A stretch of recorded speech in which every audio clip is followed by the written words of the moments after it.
Are you scared of the dark? What about your nightmares? Have you ever imagined yourself being dismembered? Help me! Somebody! Just what is your capacity for fear?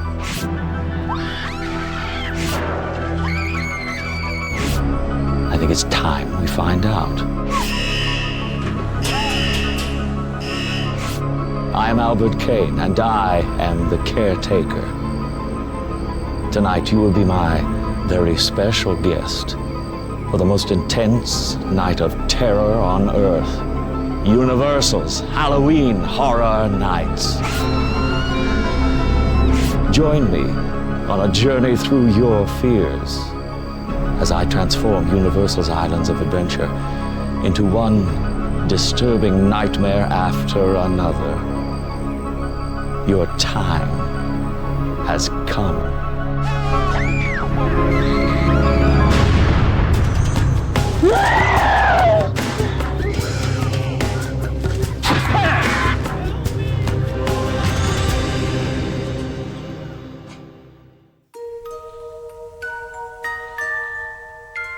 Islands of Adventure, the newest theme park at the Universal Orlando Resort. 5 themed islands surround a lagoon. The attractions here allow you to defy gravity, brave the world's first inverted dual-track coaster, come face to face with a T-Rex, and scale buildings with Spider-Man in one of the most advanced attractions ever created. It is a thrill-seeker's paradise, exciting and terrifying. But that is nothing compared to what happens every October and November when the sun sets and a wickedness takes over Universal's Islands of Adventure. Evil arrives.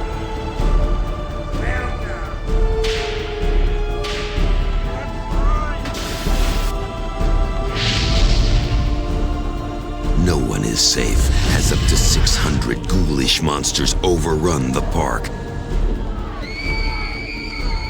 torturing the innocent souls who dare to enter. No, this isn't a nightmare. It is Halloween Horror Nights, a special ticket event that takes place after theme park hours. Victims run, victims hide, but there is no escape. 5 ghastly haunted mazes tempt the naive. Inside, these victims are marionettes at the mercy of the mad minds of Universal's puppeteers.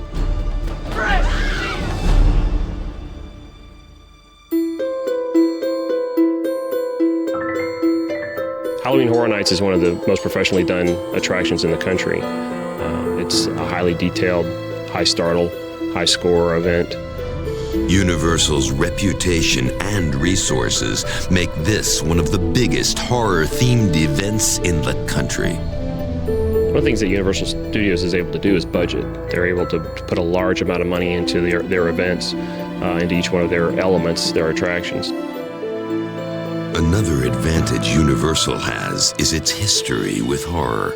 Long before Halloween Horror Nights wreaked havoc on theme park visitors, Universal Studios was making moviegoers squirm in their seats.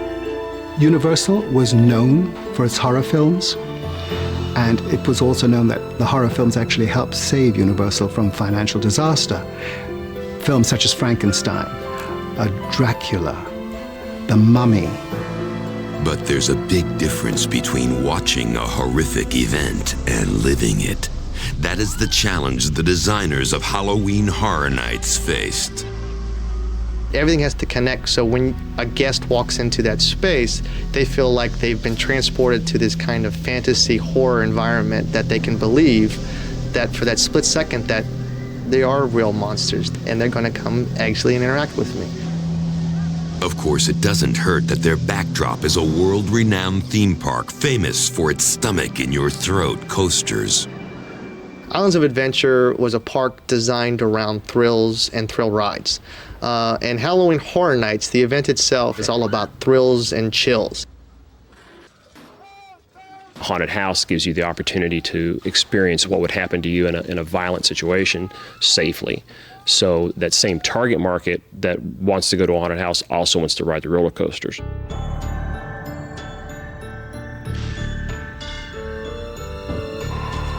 The Universal team spends an entire year designing the event. And there are plenty of scares here to freak out even self-proclaimed tough guys.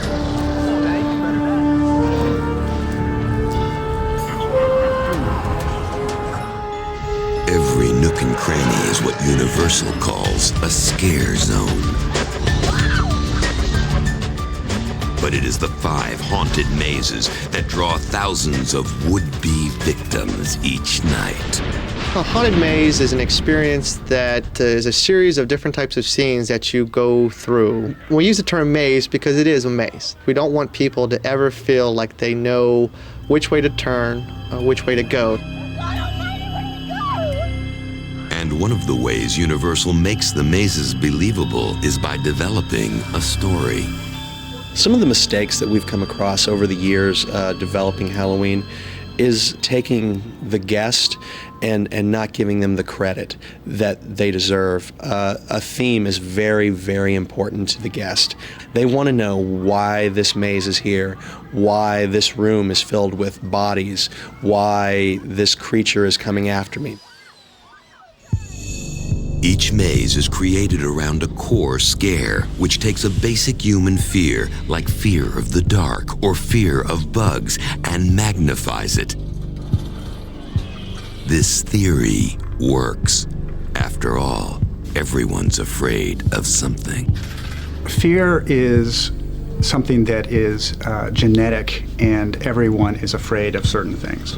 But fear is also learned. So, Universal asks the ultimate question: what are you afraid of?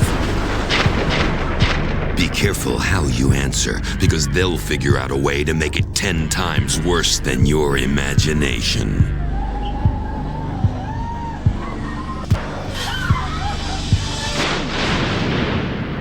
That leads us to our first horrific haunt, which focuses on one of the most common fears: death.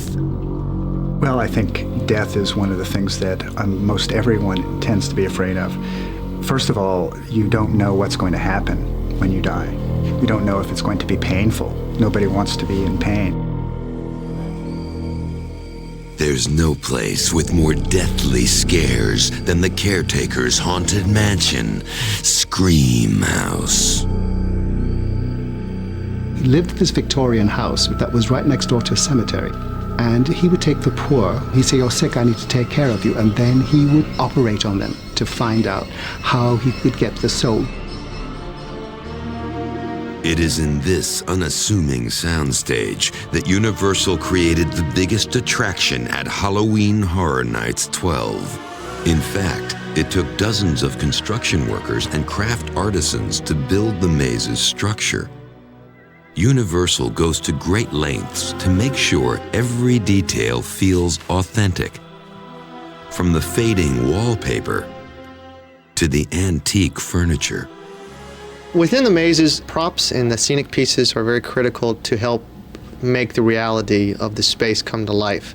So we do lots of type of period shopping.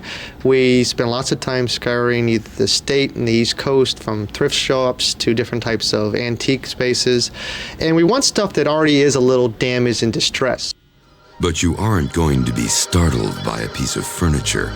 No, it's the secret tactics Universal employs that makes your heart race.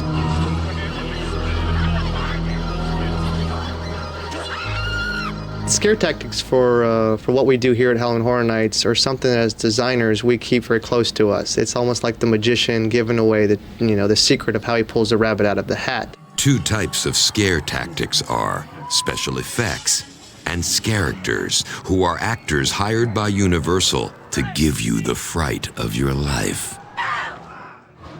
Our cameras got to go behind the scenes of Screamhouse to find out how they used these and other scare tactics like misdirection and distraction. Some of our scares are about distraction. The Scaracter here will fire this foot pedal, lets off that scream, and then another pedal here will activate a hydraulic gag.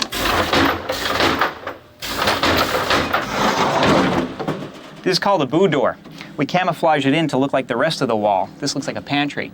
Then we use misdirection. We've got these nasty dead animal carcasses hanging here and these nasty ugly things, and the Scaracter gets you from this side. When we design our haunted houses, we try and bring our Scaracters at you from unexpected locations. Right now, it looks like you're 30 feet away from me, but thanks to this mirror gag, I'm right next to you, and that gives a good scare. Once the designers have developed the scares, it's up to the Scaracters to enforce them. What makes the heart of this house is the soul that you'll give it. We followed David Clevenger from Universal Entertainment as he gave a new batch of ghosts and goons on-the-job training. People walk by, he's going to come out and go, "Nice to have you here," or "Get out," or whatever. Say something negative to us in 2 words or 3 words. Go away. You got to say perfect. And then close. Immediately close it. The cast of Screamhouse Scaracters include a whole host of creatures who fell victim to the caretakers' experiments. And to make sure a scare lurks around every corner, Universal staffed Screamhouse with up to 26 Scaracters a night.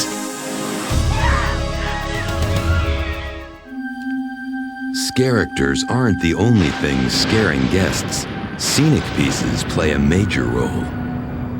But how do they keep all the visitors from fingering the props? What's this? Oh. Simple. Smear them with the gooeyest concoction you can find. Petroleum jelly. There are some props in Screamhouse that can't be seen. They're smelled. Universal actually pumps in smells like dead flowers, dirt, and simulated rotting flesh. But once you've got the scents, how do you spread them around? There's 2 different types of techniques that we circulate the smells within our houses. There's a high-tech version, which is something that's an actual smell machine that you can buy. We use sometimes the low-tech version, which is also very easy to do, is actually we use crock pots, and we mount on top of the crock pots fans. We actually blow the smells into certain rooms when we want a continual smell. And there's one effect visitors would definitely miss if it wasn't there. Listen and see if you can guess what it is. If you guessed sound effects, then you're right. Let's hear that clip again with sound.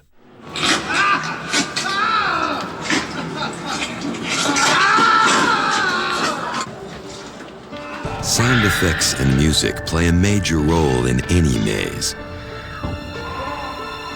In fact, it takes an entire room worth of equipment to keep Screamhouse, well, screaming.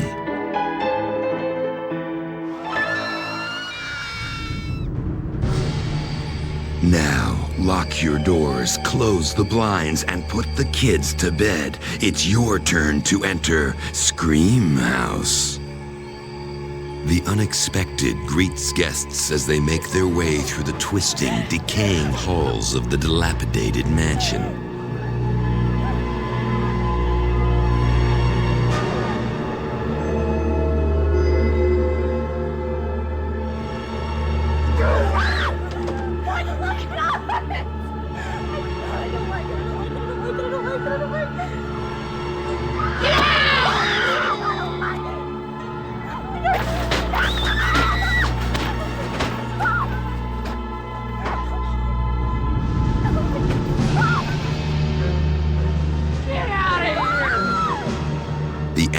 souls who fell victim to the caretaker's maniacal experiments take revenge on the innocent, scaring them when they least expect it.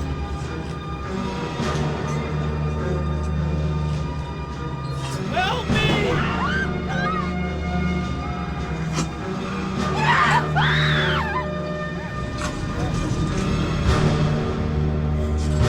I can't move.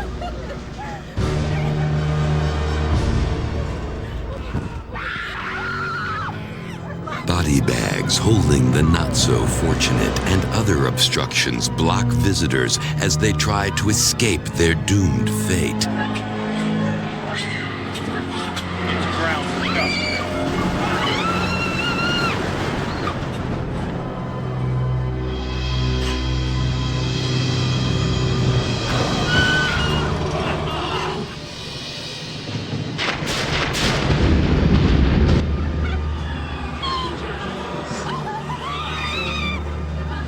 That finally leads them to the mausoleum and a face-to-face encounter with the caretaker.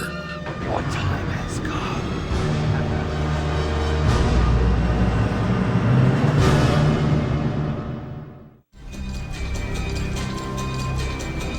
Tens of thousands of gore-greedy guests haunt this annual event each night. Putting on an event of this magnitude takes an entire year of planning, with Universal creating new Halloween Horror Nights content each year. The design team starts working on next year's event right after the current one opens. Our cameras went into the restricted design area, where many Universal employees aren't even allowed. Back here in our art design department, we create Halloween. We create it from the ground up. This is where we start with a blank piece of white paper and start doing sketches, and it comes out of our head. And we put it on a piece of paper, and if we like it, we move on and work on it and pick at it. And when we get it to where we want, we take it up to our execs and we say, is this the way you want us to go? And they look at it, and if they like it, and sometimes they don't, but sometimes they do, then we take it and we put it into computers and we colorize it and we work at it some more and we build the houses and we build the icons, the characters. Planning and designing goes on through midsummer. In August, we start building the haunted houses and start fleshing out all the street details. In September, our actors come to the set, and then we open the show on the first week of October. All this so visitors can get the ultimate Halloween Horror Nights high. The adrenaline rush.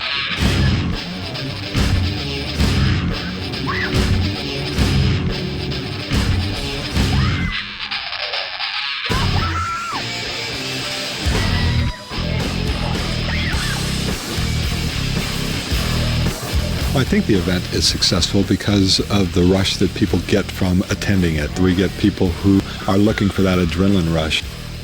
People like to be scared because it releases the adrenaline into the system, and this causes excitement. In fact, part of being alive is having that sort of chemical in your system. So, how does Universal turn a happy-go-lucky theme park by day into a land of terror by night? It takes us all of about 2 hours to do it, and it's an army of people, and they're choreographed to the point where everybody knows what they have to do in a certain period of time. It's almost like a ballet, that's how it happens. One of the lands that gets this twisted facelift is Marvel's Superhero Island. By day, this Islands of Adventure land is home to superheroes, where mild-mannered people are safe to roam the streets. By night, good has been crushed. The villains have won, and humans are in danger. This land morphs into Island Under Siege. Carnage, which is the master villain of our island, basically is the master of the space. He's basically turned the whole island into kind of chaotic space. Overturned cars, smoke and fire, and mangled villains make Marvel's Superhero Island feel like nothing short of a theme park war zone.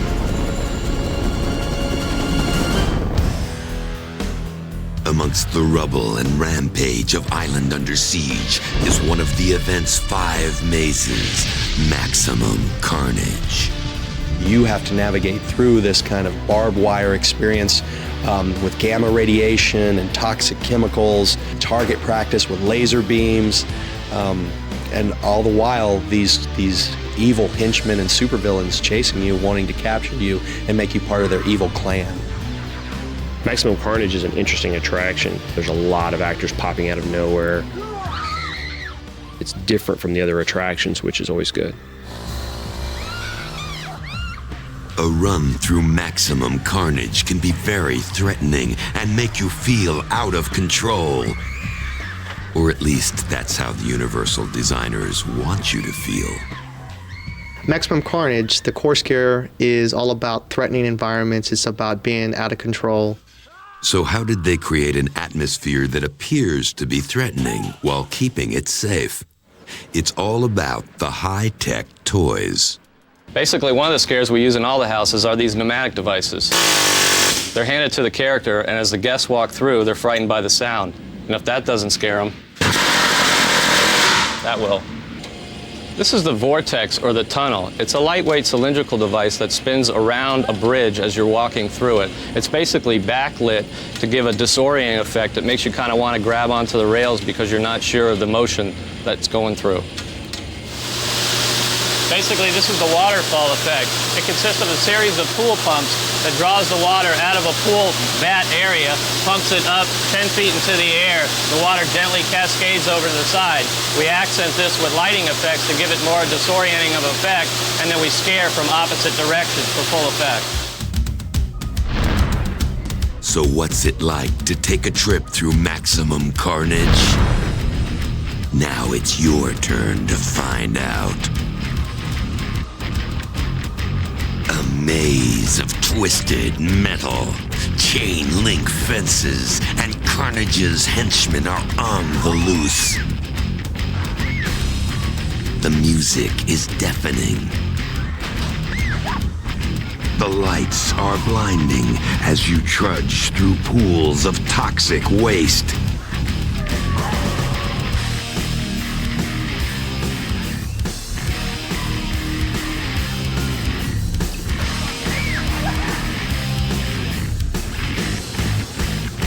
Tunnel disorients you, and then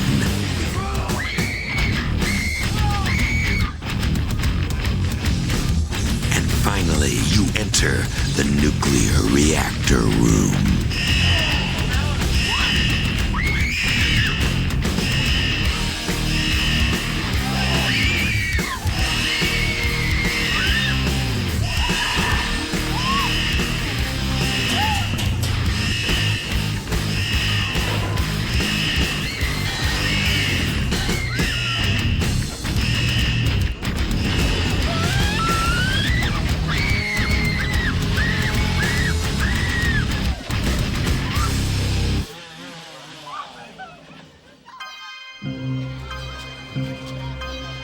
After the uncontrolled chaos of Maximum Carnage, visitors are probably ready for the reprieve that Tun Lagoon, with its cartoon characters and splashy rides, promises. Too bad. We created a character called a Treek and Froon, which are characters that travel in pairs, and the characters are able to actually hide in the foam and pop out at you and interact with you. So we've littered basically the whole island with foam.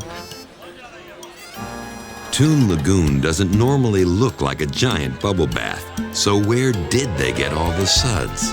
The foam machines are a great commercial product that we use that takes 55-gallon drum, which is basically a soap substance, and interjects air into it, and then actually creates a large, basically bubble bath type of foam. We usually transport it through a scaffolding tower and hang the foam machines about 10 feet in the air. and this gives us a great kind of waterfall effect of foam.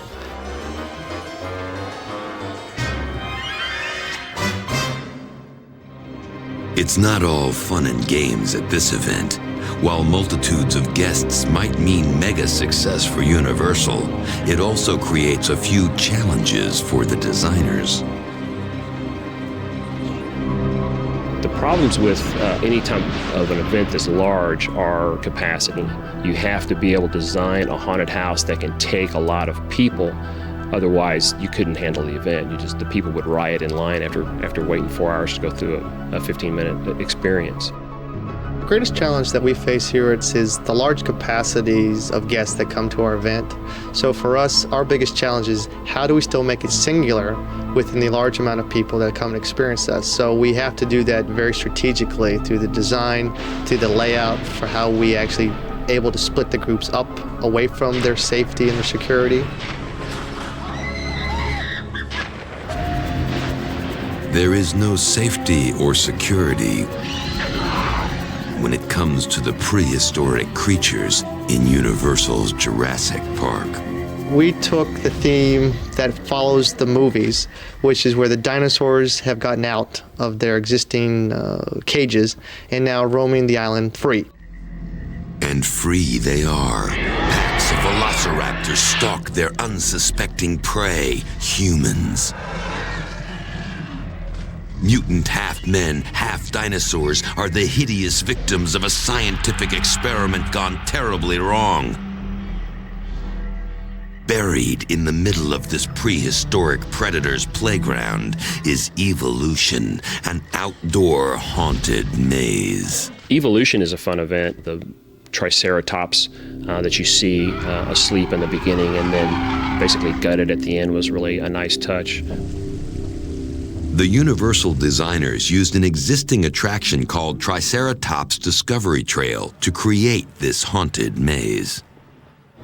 Our Triceratops animatronic in Discovery Trail isn't very threatening. It's not very scary. So what we did to remedy this is we built this stockade around here and we busted up all these big holes through here to make it look as though something violent and terrifying happened in here. Then to try and get heavy, quick movement inside, we have high-powered strobes placed around the stockade. And as they fire quickly, it makes it appear as though this animal's moving very quickly. Then, of course, we have a busted up, bloodied up Dr. Burton who comes right at you at this hole. Then later on, you'll see another animatronic of Dr. Burton after he's met his demise. We wanted to show the terror and the horror of some of these half-dino, half-human creatures that Dr. Burton created in his genetics labs. So we got a prop from the movie Lost World, which we had in our warehouses here at Universal Studios, and we made it look as though it was ripped right out of the animal, as though it got torn right out, spinal cord and all. And the interesting thing is, our prop builders just used AB foam for all of this goo and gore, the same kind of insulation foam you'd find in any hardware store. Are you ready to come face to face with a velociraptor? Then it's time to enter Evolution.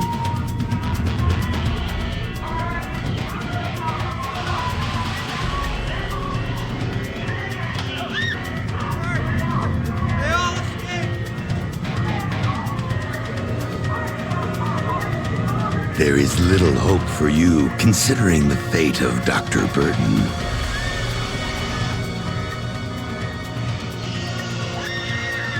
This trek through the jungle will bring you face to face with mutant creatures you've never even imagined.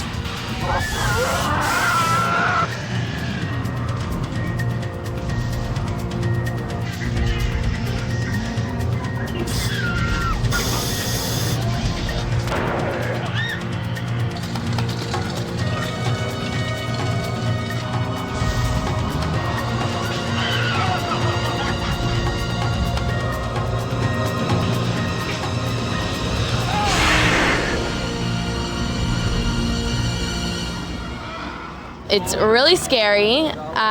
You don't know what to expect. There's something next to you, in front of you, behind you. You never know what's going to happen. And I thought it was a great experience. I loved getting scared, so I had a lot of fun.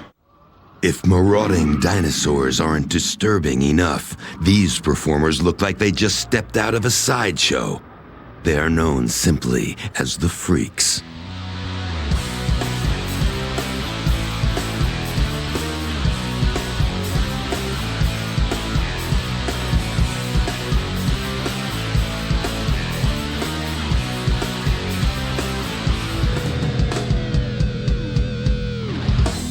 It takes a special kind of person to give you a close encounter of the freakish kind. Move! Get out! Meet one of Halloween Horror Nights' resident freaks, the Rat Lady. I never thought about what the feeling would be like to have rats climbing all over me. First couple times I came in here, it was kind of eerie. An eerie feeling, having a little pitter-patter on you, but you get used to it. The life of a freak is risky business, but would you spend a night in a coffin full of rats? On any given night, we have about 30 rats in here. Sometimes, you know, there's little confrontations, they'll run around and they kind of nibble. And what prevents the Rat Lady from getting eaten alive right before your eyes? The dress that we have on is rat-proof, thank goodness. We do have it around our wrists and around our neck. And actually the skirt at the bottom has elastic pieces that come around our ankles so the rats can't climb, seeing as they're plexiglass right here and we can't actually get down there to, you know, keep them from running around. Your work-related nightmares are nothing compared to those of the Rat Lady. I don't think that everybody could have this job, but if you don't mind rats and you don't mind actually getting nipped every once in a while, it's really not that bad. You know, what other job can you get paid to, you know, lay down and scare people with rats?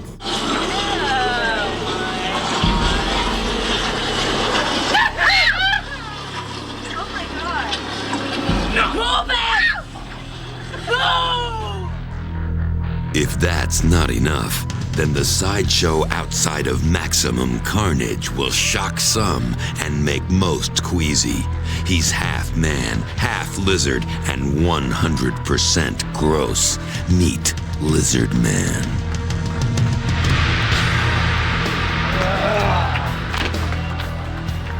This freak gives new meaning to the word grotesque, with over 700 hours of tattooing covering his body, Teflon ridges grafted to his skull, teeth filed to points, and a forked tongue.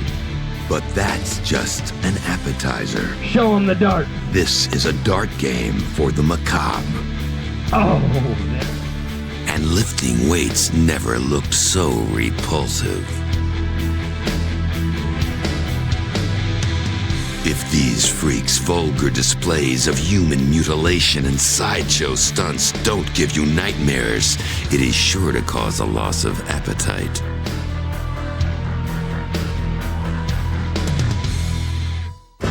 From a freak show to a hot TV show, pop culture is one way the Universal team gets inspiration for haunted mazes.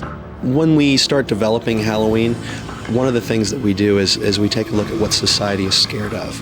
What's the newest trend? A good example this year is reality-based. That brings us to our last maze, Fear Factor, which was based on the reality TV series of the same name. The brand Fear Factor is synonymous with gross, nasty, yucky, slimy elements. So we took all of those elements and said, let's put them in a maze, turn the lights out, and then have them navigate it in the complete darkness. Fear Factor puts the creepy, crawly, gross, and gooey in a darkened maze.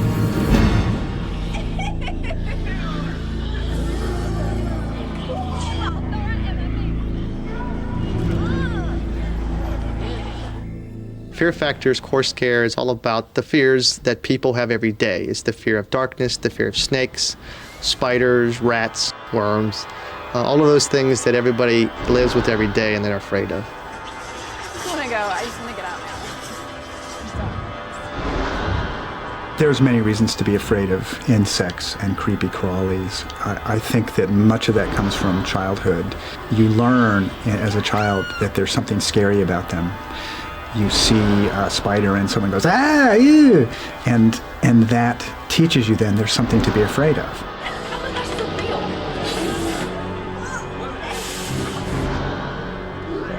So how did Universal take this cauldron of fears and brew them up to create a haunted maze? We're here in the worm room, and as you can see, what we've done is taken these lengths of rope, put gummy worms on, fishing lures, we've got these little snakes, and in the dark, these are going to feel like real worms, which are really going to play on people's fears. You're going to be walking through here and getting these gooey things on you. It'll really mess with people's minds.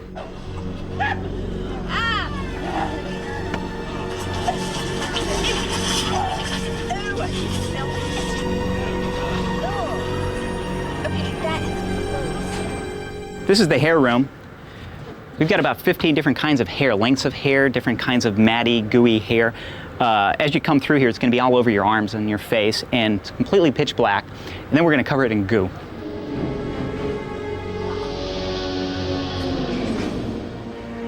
I'm backstage with one of our special effects here.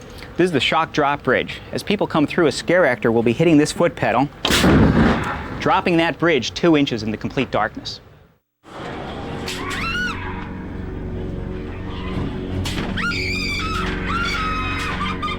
This is our finale for this house. We're going to have 4 characters with compressed air guns hitting you as you go out the door, sending you out screaming.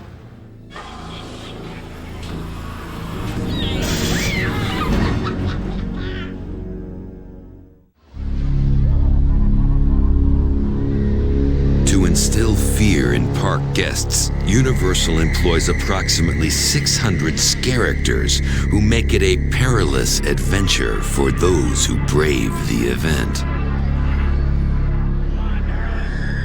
One of the star characters of Halloween Horror Nights 12 looks like he could have popped out of the pages of a novel.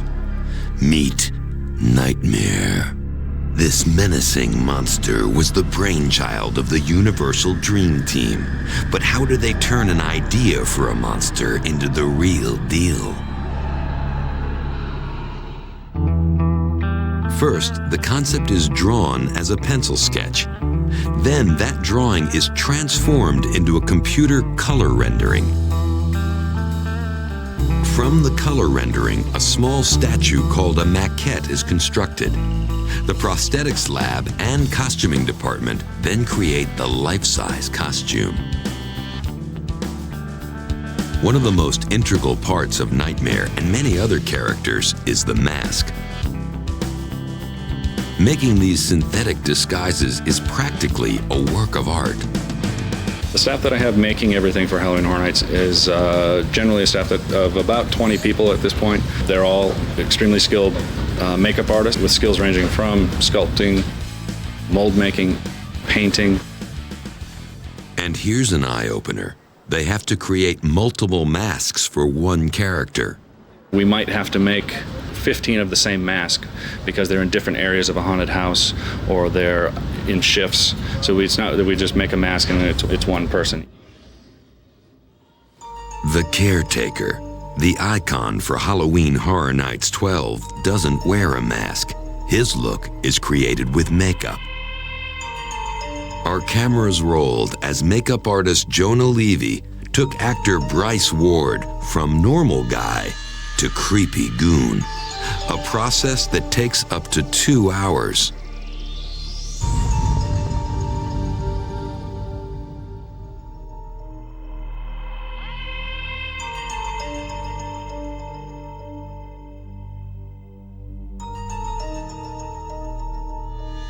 We bet you won't see a makeover like this on any other show.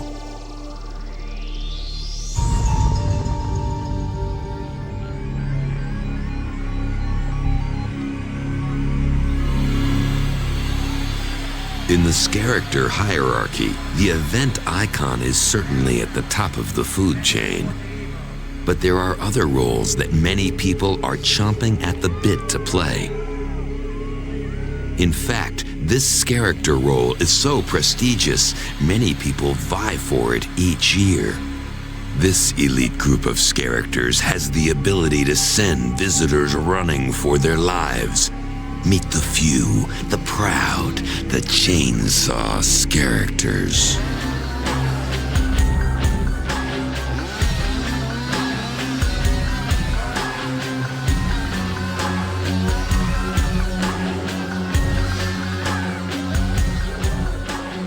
I scare people. It's the adrenaline just builds up inside of me, and it just gives me a sense of excitement and enthusiasm that I'm doing my job right and doing the right thing and just having a lot of fun out there. The easiest scare, and probably the most effective scare even today, is the chainsaw. It's the noise, it's the vibration, it's the fact that it's handheld, so it's mobile, and they are absolutely the most effective scare. If chainsaw-wielding psychos don't make you wet your pants, perhaps a trip back to your childhood will.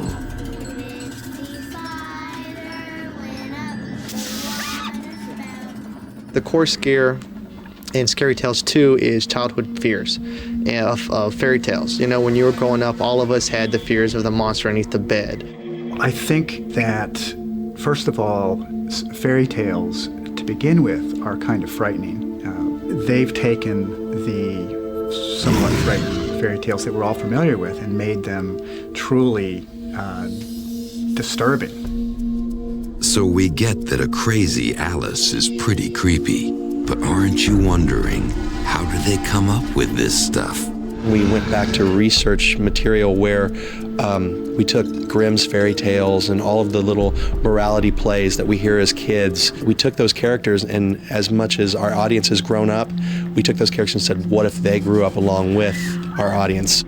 Of course, to create a scary tale, you need some scary characters. A lot of the characters work with their space too, so they kind of either contrast their environment so they stand out as a pivotal focus, or they kind of blend in a little bit. Our cameras got to go into Universal's wardrobe department as the actors were fitted for their Scary Tales costumes. One of the costumes may look out of place amongst the pigs and princesses. It's a black and white costume that actually works with the Scary Tales set to create a scare tactic called Camouflage. So when you walk through Scary Tales in the psychopath room, we have a series of patterns that actually provide you camouflage. And we've dressed the character in this space that looks exactly like the wall. You feel that the wall can't attack me, it's very safe. And suddenly for a split second, you realize that you do have somebody in your space, but you can't focus on them because of the strobes, and now we've been able to scare you. Are you beginning to feel like Alice after she followed the white rabbit into a world of bizarre creatures? Not yet? Then it's your turn to enter Scary Tales 2.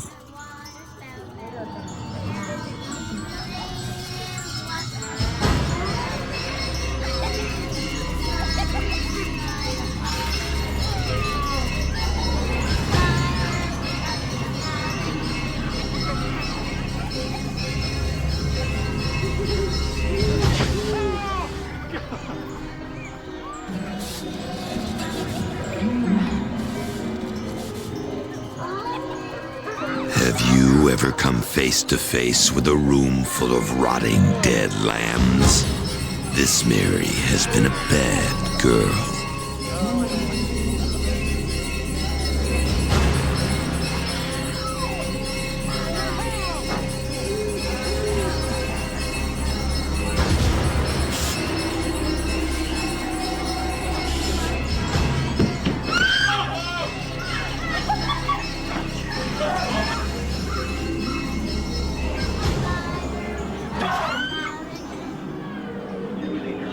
It seems this grandma didn't get eaten by the wolf.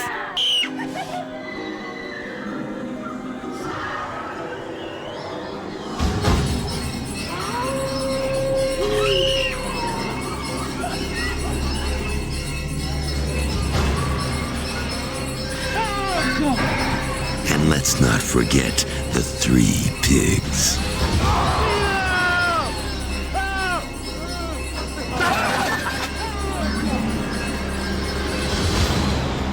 My favorite haunted house was Scary Tales because it couldn't see what was happening, and the people were in it were like really like energetic and like scary, and they jumped out at you from all different corners, and yeah, and somebody would get scared like right in front of you, and then you'd walk by and they'd scare you and you'd still be scared. Some of the attendees of Universal Orlando's Halloween Horror Nights are die-hard fans that take Halloween very, very seriously. I'm a Halloween Horror Nights fanatic. I track it all year on the computer. I look at different websites to try to find out as early as possible what the new logo is going to be. I collect shirts, hats, pins, buttons, shot glasses, ashtrays. I have shirts from every year. I have at least, I think I have 40 shirts. I have almost anything you could want from Halloween Horror Nights, I probably have it. So what can these fans and others expect to see at future Halloween Horror Nights? The future for Halloween Horror Nights is very big, I think. This is an event that started with one weekend at Universal Studios Florida, our first theme park here in Florida, and we've now moved it to Islands of Adventure. As this event grows, it will outgrow Islands of Adventure, and I see it moving into probably 2 parks as the years pass us by, where we can even make the theming a little bit, more themed towards what's in our islands, and then take a more movie approach in the studios and join the two to kind of a mega Halloween Horror Nights. But there is one thing that will probably never change, and that is Universal's desire to scare you to death.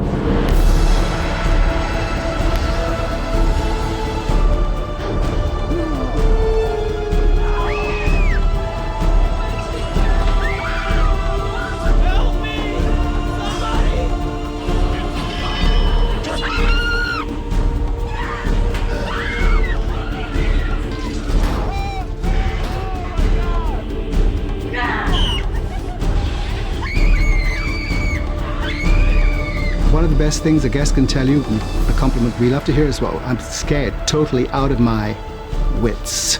Just like, I can't believe it, it was just wonderful, I gotta come back for more. And you go, good, you're sick, we want you back for more.